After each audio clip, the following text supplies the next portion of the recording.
Qué bueno que están con nosotros en la mañana de hoy. Qué bueno que decidieron hacer caso omiso a las nubes que estaban amenazando esta área del norte de Dallas y estar aquí para glorificar y alabar el nombre del Señor y tener este tiempo de convivio, este tiempo de compañerismo, este tiempo de escuchar la palabra del Señor.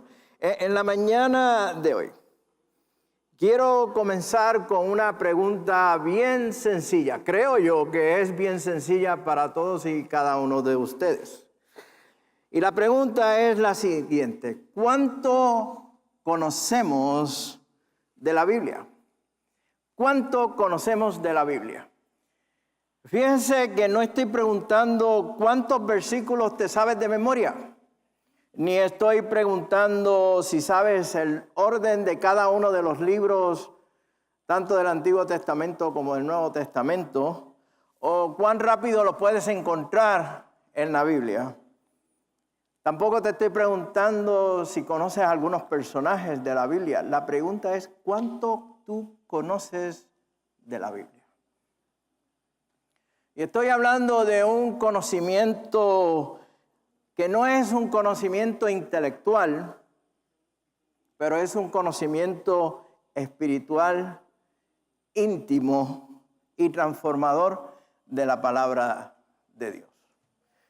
Tal vez muchos de ustedes han escuchado esta información, estos datos que les voy a compartir anteriormente, pero he querido compartirlos con ustedes nuevamente en la mañana de hoy para presentarles un cuadro sobre ese llamado conocimiento que hay de las Escrituras entre los no creyentes, como también entre los creyentes, los cristianos.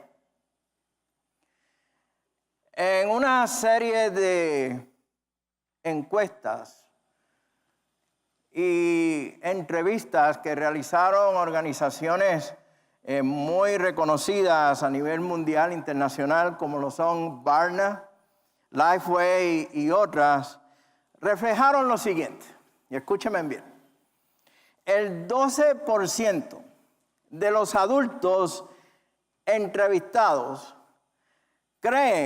están convencidos que Juana de Arco era la esposa de Noé, el del arca de Noé. No sé cuál es la relación, sería el arca, pero estaban convencidos de que Juana de Arco y Noé, el del arca, eran marido y mujer. Por otro lado, entre estudiantes de último año de escuela secundaria, escuela superior, más del 50% estaban convencidos que Sodoma y Gomorra eran esposos. Estaban casados. No sé quién era el esposo y quién era la esposa entre Sodoma y Gomorra, pero ellos estaban convencidos de que Sodoma y Gomorra eran un matrimonio. Escúchenme bien esta. En este mismo grupo de estudiantes contestaron que los evangelios, los 4 evangelios del Nuevo Testamento, fueron escritos por Mateo, Marcos, Martín Lutero y por Juan. Martín Lutero, de verdad. O sea, tuvieron 3 buenas de 4. No está tan mal, ¿no? Pero refleja el conocimiento. Otros contestaron que Eva fue creada de una manzana.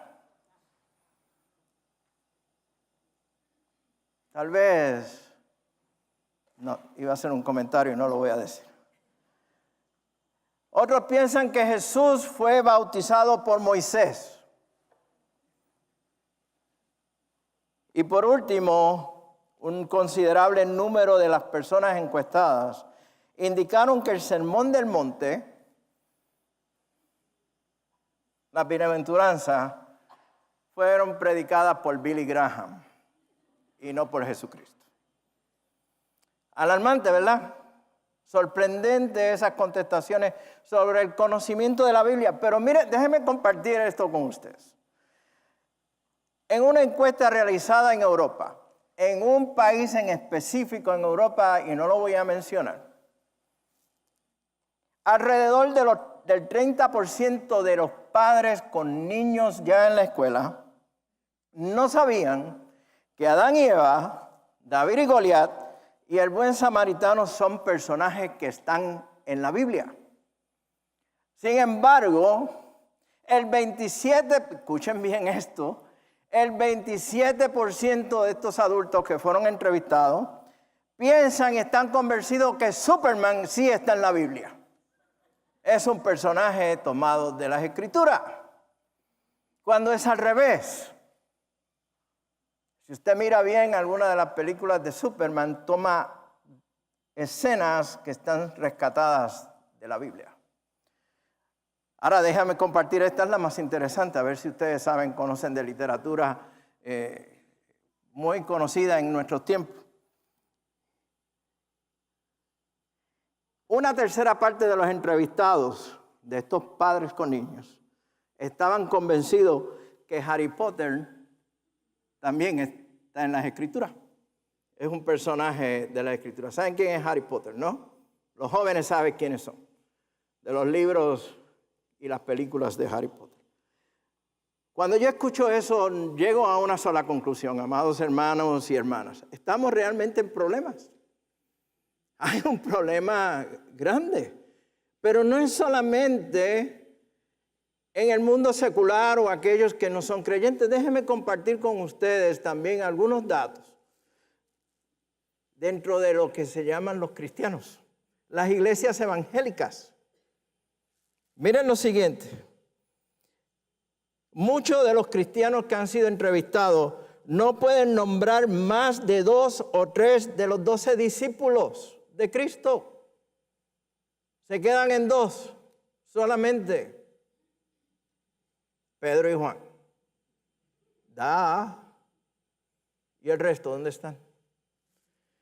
Escuchen esta, y ustedes la han escuchado anteriormente. El 81% de los cristianos evangélicos están convencidos de que la expresión ayúdate que yo te ayudaré es un versículo bíblico.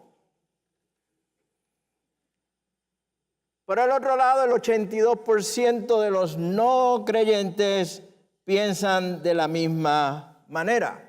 Por lo tanto, en ese aspecto, los evangélicos, los cristianos, estamos, como diríamos en mi país, un chililín mejor, un poquito mejor que los no evangélicos por un punto de diferencia. No hay gran diferencia. Convencidos, creyentes, evangélicos, que creen que este es un pasaje de la Escritura.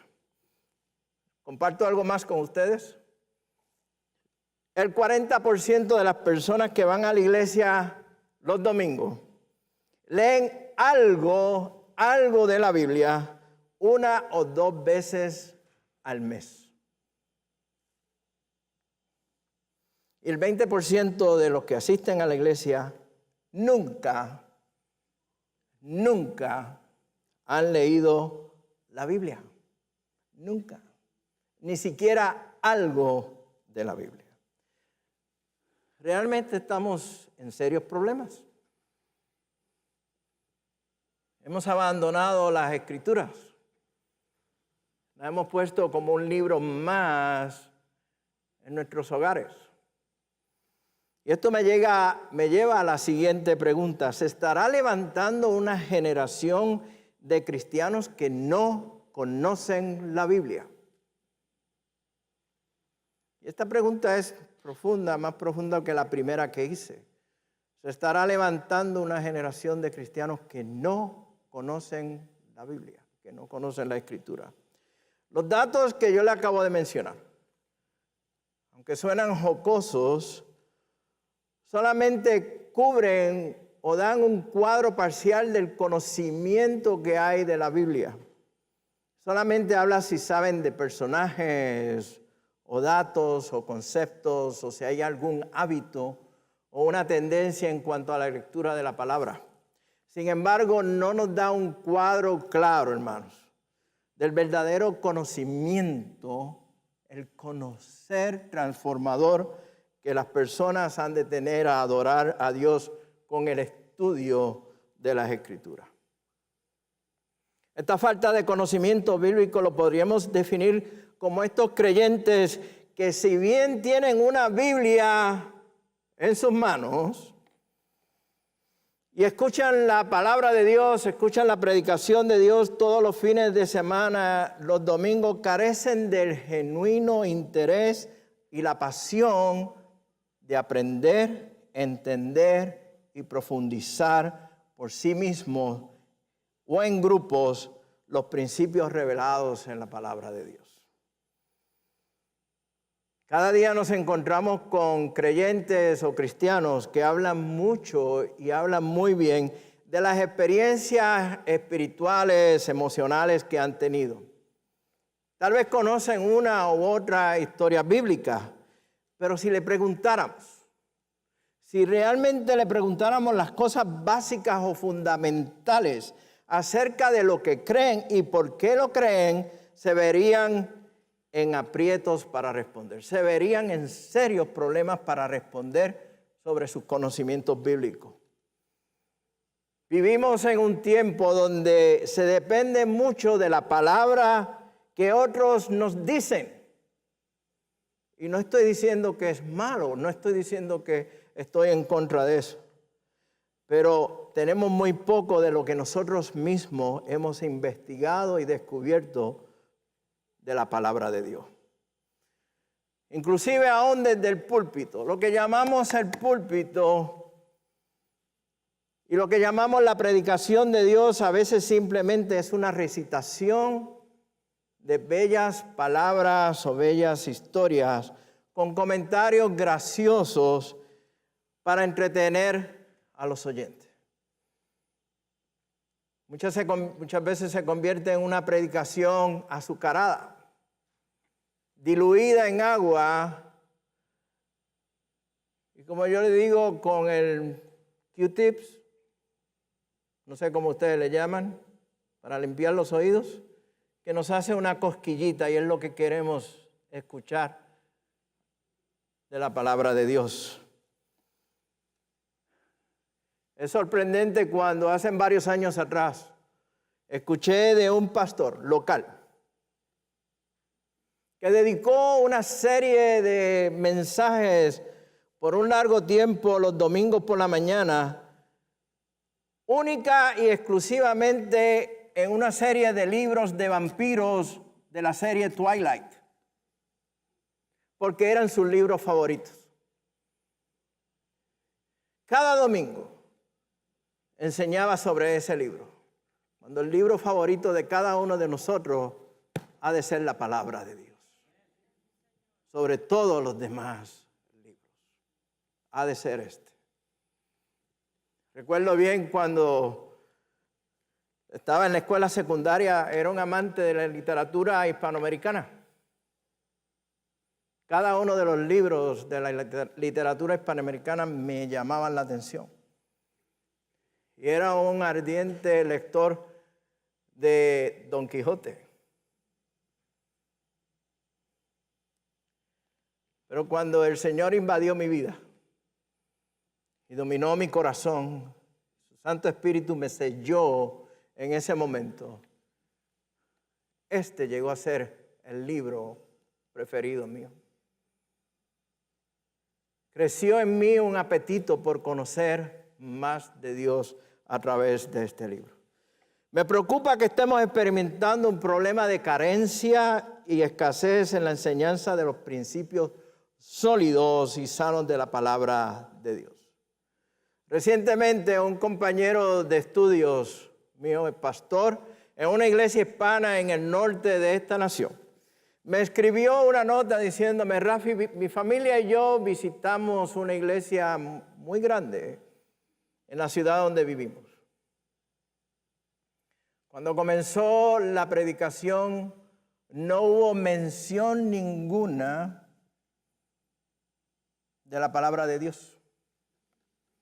No se mencionó qué pasaje se va a utilizar sobre la predicación. No vi personas con Biblia, no vi personas buscando la Biblia en sus aparatos electrónicos.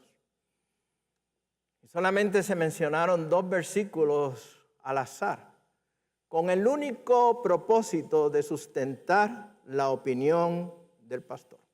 Nada más. Es alarmante, hermanos. Es sorprendente.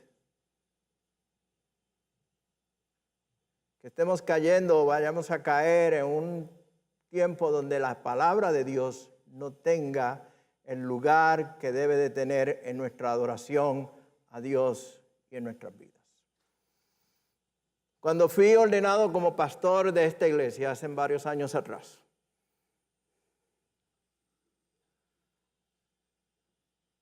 me pidieron que hiciera una promesa dentro de las varias promesas que me pidieron que hiciera. Y fue que cuando predicara, lo hiciera con mi corazón en una mano alcanzando a la gente y con otra mano en la palabra de Dios.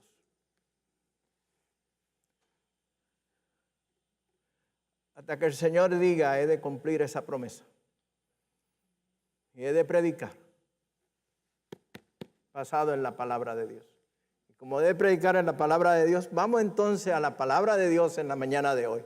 Y vamos a abrir nuestras Biblias y vamos a ubicarnos en el libro de Hechos, en el capítulo 2. Y vamos a estacionarnos por un momento en los versículos 42 al 47 de ese pasaje. De hecho, quiero dejarles saber que como estos pasajes, estos versículos que están aquí, este relato que está aquí, que Lucas nos hace en este libro de Hechos, capítulo 2, versículos del 42 al 47, señalan el comienzo de la iglesia, de esta nueva comunidad cristiana. Para mí es los pasajes ideal para esta nueva serie de mensajes que hemos comenzado hoy domingo, titulado Descubriendo la Iglesia. Y es ahí donde vamos a estacionarnos por los próximos 3 domingos. Y estaremos hablando sobre la enseñanza de la Escritura. Estaremos hablando sobre la comunidad o la coinonía que se dio en ese tiempo. Y estaremos hablando sobre la oración. Y terminaremos hablando sobre la adoración a Dios cuando cumplimos la gran comisión. Miren lo que dice este pasaje. Todos los creyentes se dedicaban a la enseñanza de los apóstoles, a la comunión fraternal, a participar juntos en las comidas, entre ellas la cena del Señor, y a la oración. Un profundo temor reverente vino sobre todos ellos y los apóstoles realizaban muchas señales milagrosas y maravillas. Todos los creyentes se reunían en un mismo lugar y compartían todo lo que tenían. Vendían sus propiedades y posesiones y compartían el dinero con aquellos en necesidad. Adoraban juntos en el templo cada día, se reunían en casas para la cena del Señor y compartían sus comidas con gran gozo y generosidad, todo el tiempo alabando a Dios y disfrutando de la buena voluntad de toda la gente. Y cada día el Señor agregaba a esa comunidad cristiana los que iban siendo salvos. Palabra de Dios. Amén.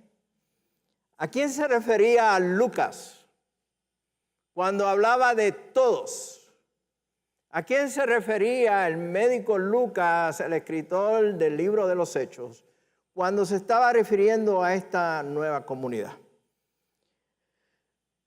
Si usted ha leído la Biblia, si usted conoce la Biblia y ha leído el libro de Hechos, los primeros 41 versículos de este capítulo 2 relata la llegada del Pentecostés, bautismo del Espíritu Santo, como también describe claramente que Pedro acababa de predicar un mensaje poderoso de las buenas nuevas de salvación en Cristo y como 3,000 personas respondieron al llamado y se bautizaron.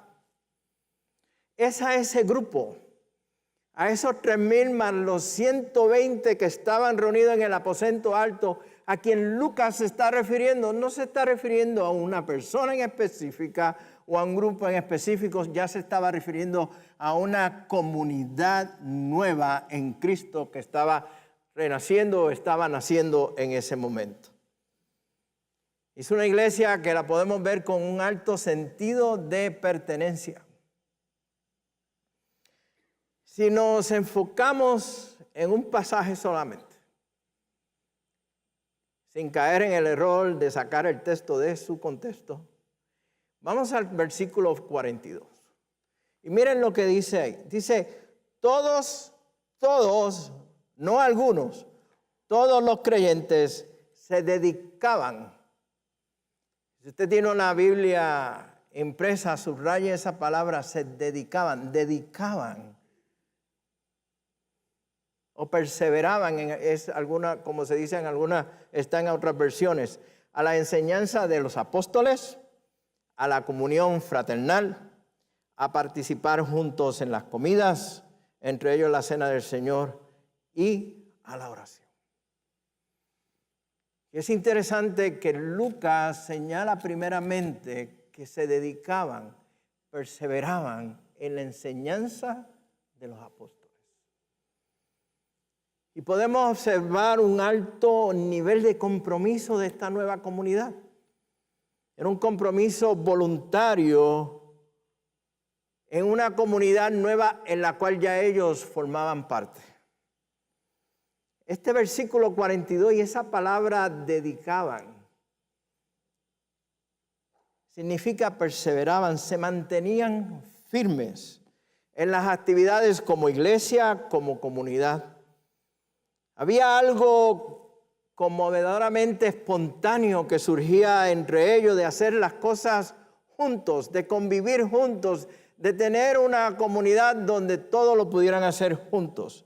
Se trataba de un grupo de personas que no querían ser simplemente espectadores o una audiencia, sino que querían ser participantes de lo que estaba ocurriendo y lo que Dios estaba haciendo en medio de aquella nueva comunidad. La iglesia en aquellos tiempos no era para ellos una institución donde solamente acudían los domingos.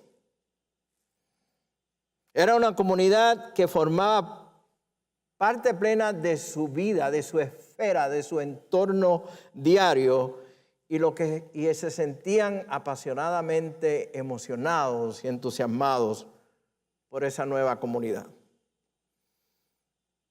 Lucas nos narra en primer lugar que estaban comprometidos con el aprendizaje junto con las enseñanzas de los apóstoles. Si usted tiene la versión Reina Valera o alguna otra versión, no usa la palabra enseñanza y tal vez usa la palabra doctrina. Y si usted escucha la palabra doctrina como me sucedió a mí, tal vez las antenas se levantan y dice, wow, ¿qué es esto? ¿De qué estamos hablando aquí? Pero la raíz misma de la palabra es enseñanza. Era un discipulado, algo que estaban compartiendo con los demás. Lucas nos dice que desde el principio los apóstoles fueron quienes enseñaban y proclamaban la fe y la conducta cristiana.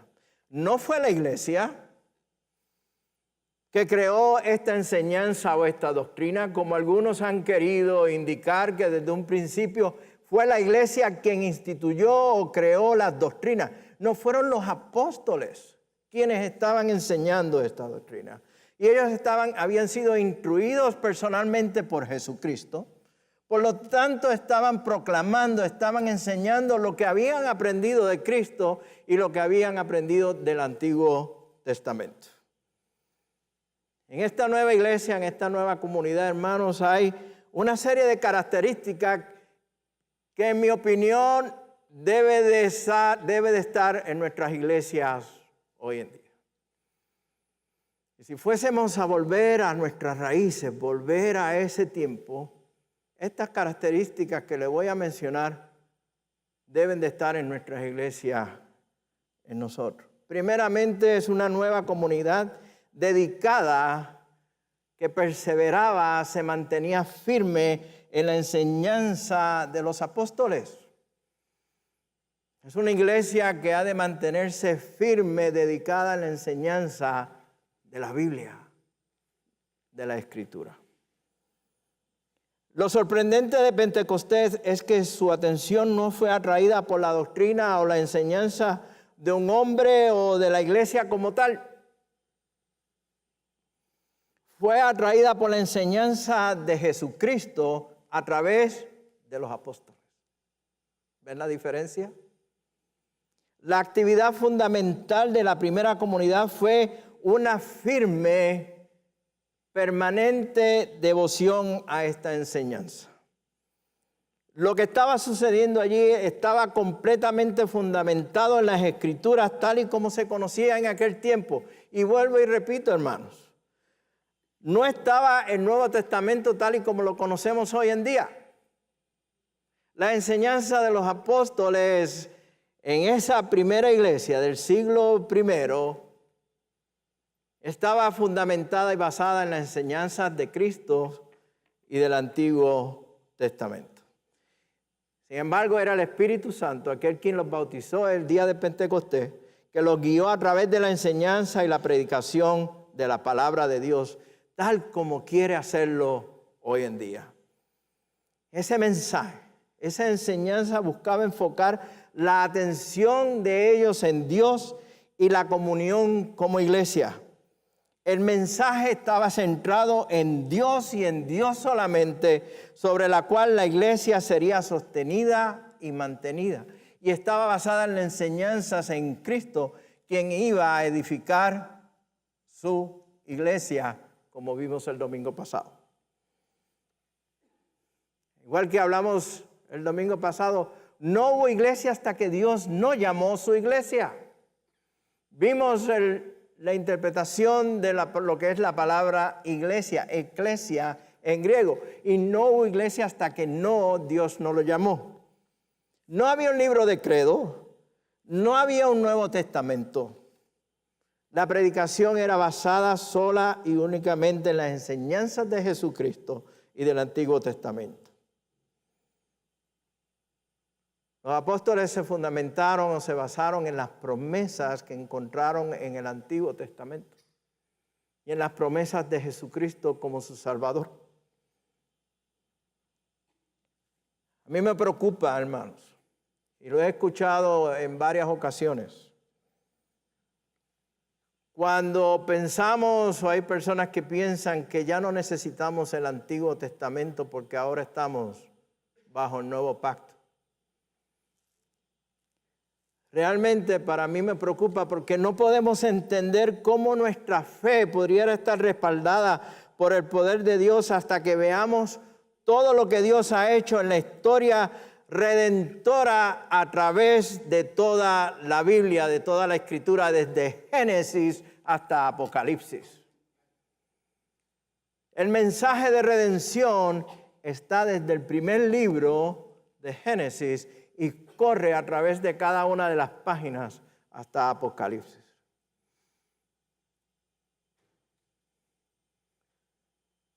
Estas personas, esta nueva comunidad fue movida y motivada por el mensaje, guiada por el Espíritu Santo a través de los apóstoles. En el lenguaje original, en griego, la idea que se presentaba de ser firmes, dedicados, perseverar, era que eran oyentes persistentes, querían escuchar. No eran oyentes pasivos, eran oyentes activos. Querían escuchar más, había una sed, una hambre de escuchar y aprender más acerca de la vida espiritual y de la libertad que Cristo les había dado. Estos primeros creyentes fueron participantes activos en lo que los apóstoles les estaban enseñando. Lo que estaban aprendiendo estaba impactando sus vidas, sus corazones. Adoraban a Dios a través de la enseñanza de las Escrituras. Muchas veces nosotros creemos que o hay la tendencia o la creencia que adorar a Dios se limita a los primeros 3 o 4 cánticos en el servicio de adoración. Y que en ese momento y solamente en ese momento estamos adorando al Señor. O cuando tenemos una oración de alabanza, una oración de adoración. Sin embargo, adoramos a Dios y las Escrituras nos enseñan que debemos de glorificar y adorar a Dios en todo lo que hacemos en nuestras vidas, en cada aspecto de nuestras vidas.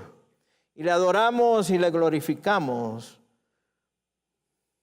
al reconocer que Dios mismo se ha revelado a nosotros a través de su palabra. Esta adoración nos lleva a conocer más y más de Dios cada día.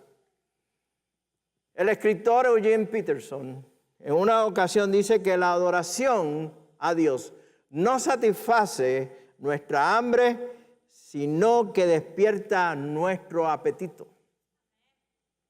Yo quiero expandir ese pensamiento diciendo que cuando adoramos genuinamente a Dios, a través de la lectura y la enseñanza de la palabra, no solo se satisface nuestro deseo de conocer más de Dios, pero al contrario, lo que hace es que aumenta nuestra pasión, nuestro apetito por conocer más de Dios y de su iglesia. Aquella comunidad no fue atrapada en el carisma o la fama de personas que proclamaban el mensaje. El foco, el centro de ellos, la atención de ellos estaba en Dios y en su mensaje de salvación. El temor vino sobre ellos mientras contemplaban las muchas maravillas y señales hechas por Dios a través de los apóstoles. Nunca perdieron a Dios de vista. El centro de su vida era Dios, no los apóstoles. No era Pedro, no era Santiago, ni el resto de los apóstoles. ¿Era quién? Dios mismo.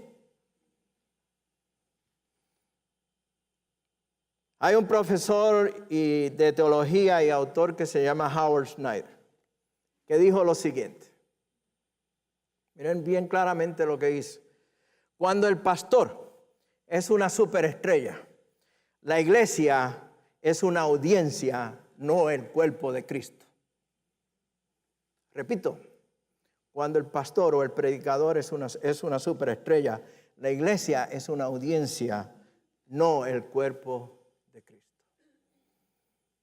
Y en mi opinión esto no aplica solamente al pastor o al que está predicando, pero también aplica a cualquier persona o grupos que tenga un rol visible en la iglesia. Ustedes se acuerdan de en años atrás, en los 70, los que se acuerdan, de una obra que se llamaba Jesucristo Superestrella, ¿no?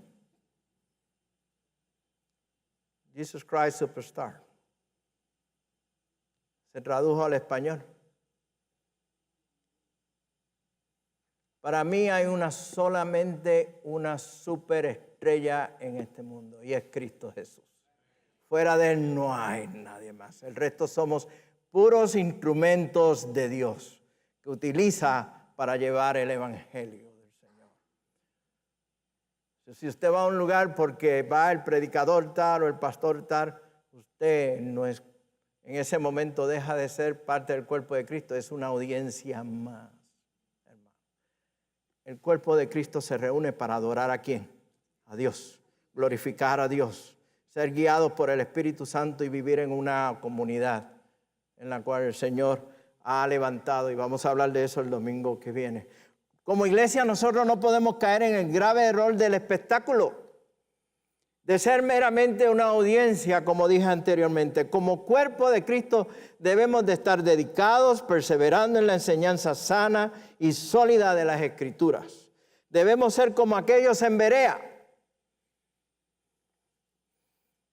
quienes escuchaban con entusiasmo el mensaje de Pablo, pero a la vez examinaban las Escrituras para ver si Pablo y Silas enseñaban la verdad. Y eso lo pueden encontrar en el libro de Hechos, capítulo 17, versículo 11.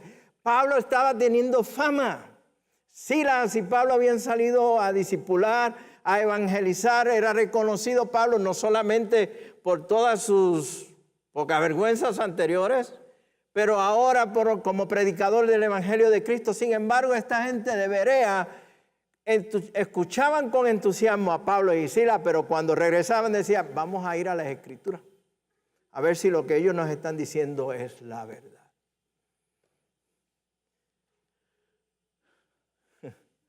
Me pregunto cuántos predicadores y pastores retan a su pueblo a decir, luego de mi predicación vayan a las Escrituras y validen si lo que yo he dicho es cierto o no. Y es nuestra responsabilidad, hermanos, como pueblo de Dios, ir a las Escrituras, validar lo que se predicó, validar lo que se ha dicho. Esta nueva comunidad estaban enfocados en el mensaje de la cruz. Hablaremos de esto un poco más el domingo, pero el compartir el pan nos dice el enfoque de la enseñanza de los apóstoles y su compañerismo. Cuando se hacía ese acto de la cena del Señor y de romper el pan, hacía referencia a participar de la comunión que Cristo instituyó durante la Pascua, durante la última cena. Eran simbolismos, eran emblemas que se utilizaban para enfocar sus mentes en Cristo. Su enfoque, su vida estaban enfocada en el sacrificio de Cristo y el Él haber ganado la victoria para ellos. Perseveraban en una comunión enfocada, centrada en Dios a través del mensaje de Cristo. Los primeros creyentes estaban entusiasmados porque estaban enfocados en construir una nueva vida en Cristo a través del Espíritu capacitador de Dios.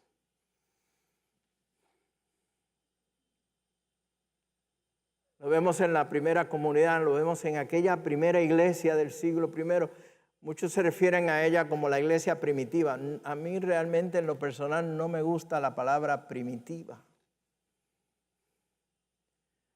Tiene otros enfoques. Prefiero llamarla la primera iglesia, la iglesia del siglo I, el comienzo de aquella nueva comunidad. Pero entonces, ¿cómo se aplica eso a nosotros? ¿Cómo aquello que sucedió en ese tiempo, esos principios de esa primera iglesia del siglo I, cómo se aplica a nosotros de aquella comunidad de 3,000 y pico de personas que comenzaron? Primeramente debemos de estar dedicados, perseverando en la sana enseñanza de las Escrituras, hermano. Vemos en el libro de Hechos, capítulo 6, versículos 4, que los líderes de la iglesia eran hombres de la palabra y dice que persistían en la oración y en el ministerio de la palabra. Persistían, se mantenían firmes en la oración y en el ministerio de la palabra. Cuando leemos las epístolas, cuando leemos las cartas en el Nuevo Testamento, tanto de Pablo como Pedro, se hace referencia a la sana doctrina, a la sana enseñanza. En 2 de Timoteo, capítulo 4, versículo 3, Pablo dice lo siguiente: llegará el tiempo en que la gente no escuchará más la sólida y sana enseñanza, seguirán sus propios deseos y buscarán maestros que le digan lo que sus oídos se mueren por oír. ¿Me escucharon? Lo escribió Pablo miles de años atrás. ¿No es eso lo que a veces encontramos hoy en día? De personas que quieren y buscan maestros que le digan lo que ellos quieren escuchar. Háblame lindo, háblame bonito, háblame con dulzura.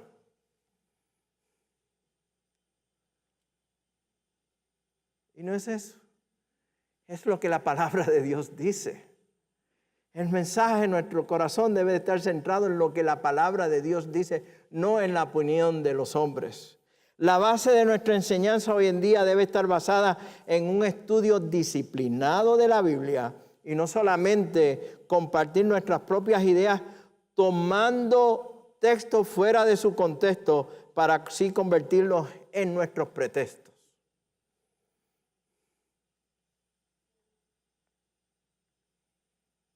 Esta mañana yo estaba escuchando una entrevista radial muy interesante sobre el bautismo.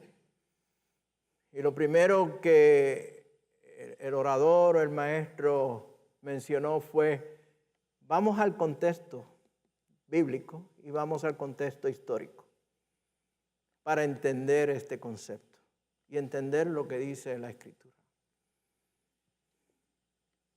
Paso por paso de lo que estaba aconteciendo históricamente y bíblicamente para una enseñanza sólida y sana del bautismo. Así es que debemos de hacerlo nosotros, hermanos. Que seamos como la iglesia en Berea. Validar lo que se predica, validar lo que se enseña, tanto en los salones de clases como también aquí. La enseñanza de la Biblia debe ser el centro de nuestra adoración a Dios. Cada día, cada momento debe ser el centro de nuestra adoración a Dios. El pastor Chuck Swindoll nos dice que nada, y escúchenme bien, nada ha sido más adversamente afectado por el posmodernismo que la iglesia y su relación con la palabra de Dios, las Sagradas Escrituras. Cuando la Biblia pierde su lugar central en la adoración de la iglesia, aunque sea reemplazada por cosas buenas, el efecto colateral es la ignorancia bíblica. No podemos, hermanos, permitir que los pensamientos posmodernistas, las corrientes de este mundo, dominen a la iglesia, convirtiéndola en una iglesia débil y menos importante. No podemos caer en el error de que la iglesia sea un centro de espectáculos donde la gente venga a ser entretenida, pero salga por cada una de esas puertas con un corazón vacío. Tal vez en ese momento sientan algo de alegría, pero es solamente alegría. Sus corazones están vacíos. Un tiempo atrás en que logré asistir y participar a conferencias de motivación, de autorrealización y de motivación. Oye, créame, todos salíamos de allí con una motivación increíble. Íbamos a vencer el mundo, íbamos a ser los mejores gerentes, los mejores líderes, íbamos a alcanzar cosas increíbles que nunca habíamos imaginado. Pero esa motivación nos duraba 2 días. Y al tercer día ya no había nada más. La diferencia está en que cuando el Espíritu Santo mora en nosotros. Cuando nosotros estamos llenos del Espíritu Santo y somos llenos del Espíritu Santo, el Espíritu Santo nos guía y nos lleva a hacer cosas que nosotros ni imaginamos que íbamos a realizar. Nos lleva a caminar en aguas profundas. Nos lleva a sitios que nunca pensábamos que íbamos a ir. Nos lleva a predicar, a enseñar y a decir cosas que nunca pensábamos que íbamos a hacer. Miren, hermanos y hermanas, déjenme contarle un poquito de mi historia. Voy a tomar un poco de tiempo aquí. Cuando yo estaba en la escuela superior, yo no alcanzaba los 5 pies de altura. Era como chaparrito, ¿ok?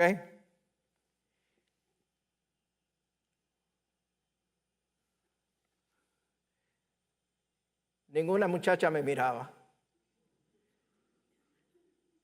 El día más odiado para mí en la escuela era el día de San Valentín. Yo veía que todos mis amigos recibían una tarjetita menos yo. Y decía, ¿qué pasa, Rafi? ¿No? ¿Dediqué mi vida a ser más introvertido, aislado, dedicarme en mi cuarto a leer libros? Me encantaba la lectura, me sigue encantando la lectura. Cuando podía, jugaba un poco de béisbol con mis compañeros, no había muchachas, éramos puros muchachos. Me sentía bien ahí. Hasta que un día sucedió algo. Y aquel joven introvertido fue invitado a una campaña evangelística. Y hubo una predicación.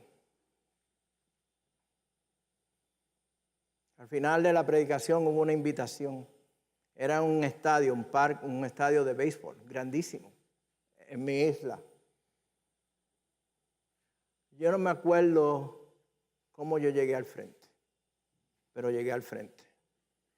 No tengo conocimiento alguno ni memoria de cómo bajé todas las escaleras y cómo llegué al frente donde estaban la gente que estaban aceptando al Señor. Me acuerdo de lo siguiente, de un llanto increíble que salía de mí. Era un gemido que salía de mi ser. No lo podía contener. Yo no había hecho nada malo en mi vida. No usaba droga, no fumaba, no bebía. Era feo, soy feo, las muchachas no me llegaban, no. Por lo tanto, no había nada más. Yo era el nene bueno. Sin embargo, hubo una realización en mi vida de mi pecado, porque el Espíritu Santo me lo hizo ver. Y vino una joven donde mí y oró por mí. Y luego que oró me dice, ¿qué le pasa, joven? Y yo le dije, mira, no puedo dejar de llorar. No sé lo que está sucediendo en mi vida, no puedo dejar de llorar. Y usó estas palabras y me acuerdo como ahora. Me dice, usted ha sido sellado por el Espíritu Santo de Dios en esta noche. Dios ha invadido su vida. Cristo ha invadido su vida. Aquel joven introvertido que no quería salir del cuarto, de repente me encontré predicando. Me encontré enseñando. Predicando ante multitudes, dando testimonio, plantando iglesias en Puerto Rico. No por mi entusiasmo, no por mi motivación, pero por el Espíritu Santo que estaba morando en mí y que mora en mí y que nos mueve y nos lleva a diferentes. ¿Ven la diferencia? Vean a lo que me estoy refiriendo. Cuando somos llenos y permitimos que el Espíritu Santo nos guíe y nos dirige, nos lleva a diferentes sitios, nos lleva a lugares que nunca habíamos imaginado que íbamos a ir. Hermanos, no podemos permitir, como le dije anteriormente, que caigamos en una audiencia o que sea un asunto de entusiasmo. Es tiempo de volver a la palabra de Dios. Es tiempo de ser hombres y mujeres de la palabra de Dios. Lo repito, es tiempo de volver a la palabra de Dios. Es tiempo de ser hombres y mujeres de la palabra de Dios. El teólogo A.W. Tozer dijo en una ocasión que el mundo está aguardando escuchar una voz auténtica, genuina, una voz de Dios, no un eco de lo que hacen y dicen los demás, sino una voz auténtica. Y yo digo que esa voz es la voz de la iglesia de Cristo, es la voz de esta nuestra iglesia, la iglesia del Señor.